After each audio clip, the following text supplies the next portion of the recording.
this created quite a furor. As a small anecdote on the side, it happened to be the weekend of the marriage of one of Richard Nixon's daughters. And this wonderful positive story from the Nixon White House was overshadowed by this dramatic revelation that top secret documents were published by the New York Times.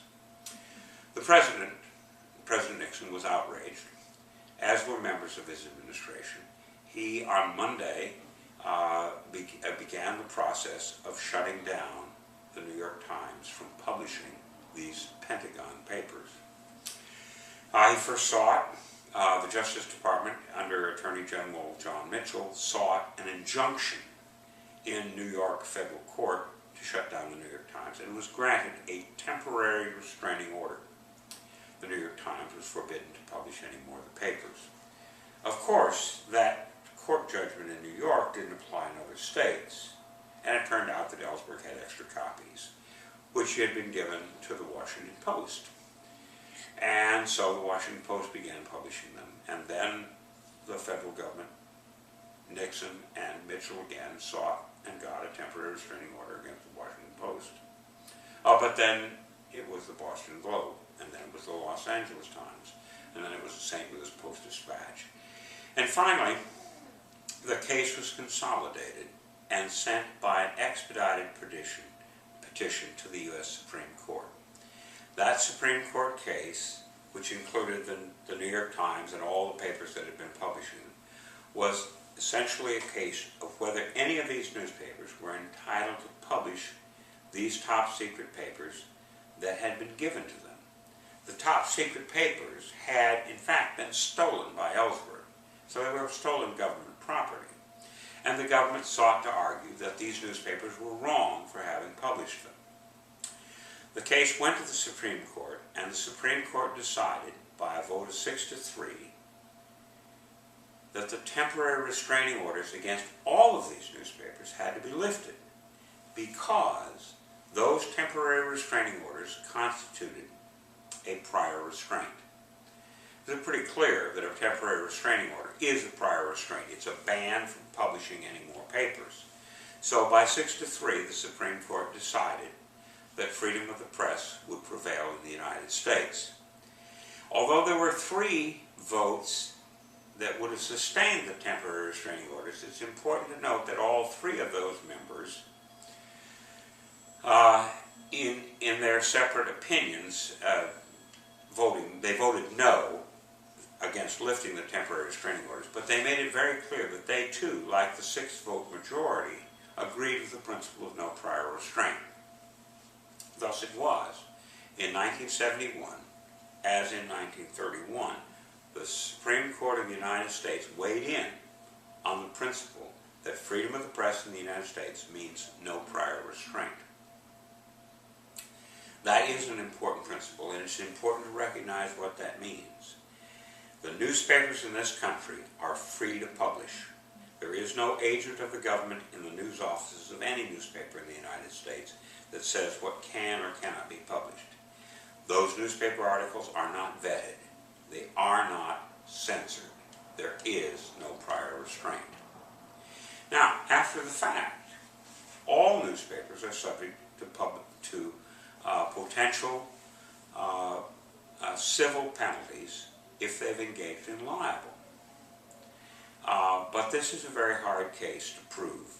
Libel has always been difficult, and in particular, since the case of New York Times versus Sullivan, it has been especially difficult to find the press guilty of libel. Sullivan case determined that libel prosecutions against newspapers had to establish either that the newspaper had shown malice in publishing the articles or had shown a reckless disregard for the truth.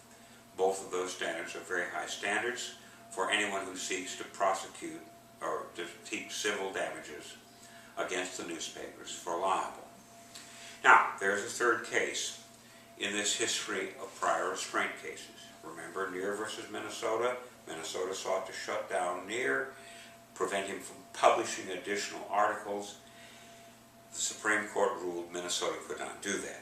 Selective incorporation, applied the Bill of Rights to the state of Minnesota, and the ban on Near's newspaper was a prior restraint.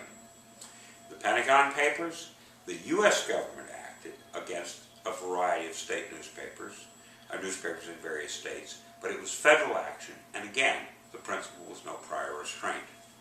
Now, there's one more issue. Going all the way back to Near versus Minnesota, there was language, not an opinion of the court that was binding law, but dicta, sort of language in there, in which some of the justices said the situation might change if national security were at stake. And the example given in Near versus Minnesota, which had followed in the wake of World War I, which there had been submarine attacks on convoys, was what if we were at war and there were a convoy sailing from the United States to another country, and a newspaper found out what route the convoy was going to take and proposed to publish it, thereby jeopardizing this convoy to submarine attacks. And the justices opined, though they didn't rule directly, that if such a case came up, maybe national security would provide a case in which a prior restraint might be appropriate. The federal government tried to use that with regard to the Pentagon Papers, but the 6-vote majority would have none of it. They argued that all of the Pentagon Papers were historical papers, there was no immediate threat to anyone as the result of the publication of them, and therefore no prior restraint was the rule of the day. But there was one more issue, and this issue arose later in the 1970s. There has been a law since the end of World War II, since the building and use of the atomic bomb, in which the federal government has made it a law that you can't publish details of how to build an atomic bomb. You can't build it if you had prior knowledge, of course, of top secret procedures. But the law was written in such a way that even if you were a separate private citizen, like a physicist, and you figured out how to build the atomic bomb, you still couldn't publish the details. That's a prior restraint on information not covered by the national security law. A magazine called the Progressive Magazine sought to find a physicist who would challenge this law, and they found one. He proposed to write. He had discovered how the atomic bomb could be built. He was a physicist. He had never had a security clearance. He had no access to top secret documents. He just proposed to give the details in a magazine article. The magazine announced their intention ahead of time, inviting, in effect, the federal government to intervene.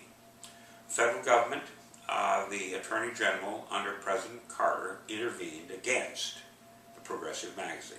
They sought to litigate it in court. And the case was proceeding through the court when something very unusual happened. Remember, we have no prior restraint as a principle. That means there's no officials in any newsrooms, in any magazine publishing houses, about things that are about to be published ahead of time. And there are no government officials in the offices of student newspapers at universities. So at the University of Wisconsin in Madison, a physics student who had figured out how to build the atomic bomb wrote a letter to the editor of the student newspaper at the University of Wisconsin in Madison, revealing the details that were the critical feature of the Progressive Article magazine. It was a letter to the editor, and the University of Wisconsin at Madison newspaper published it. Now, there was not a chance to litigate. You had to decide after the fact that the University of Wisconsin at Madison had broken the law. Except, that was a tough prosecution. If you sought to ban them from future publications, that's clearly a prior restraint. They hadn't stolen any documents, so that case didn't work. You were down to a simple case of trying to prosecute a physicist from publishing a letter to the editor. And the Carter administration decided to abandon it. In all three cases, Near versus Minnesota, the Pentagon Papers, and the atomic bomb Progressive Magazine case, the principle of no prior restraint prevailed. Thus it is that I maintain that the United States government today, early 20th century, under existing principles of constitutional law, does provide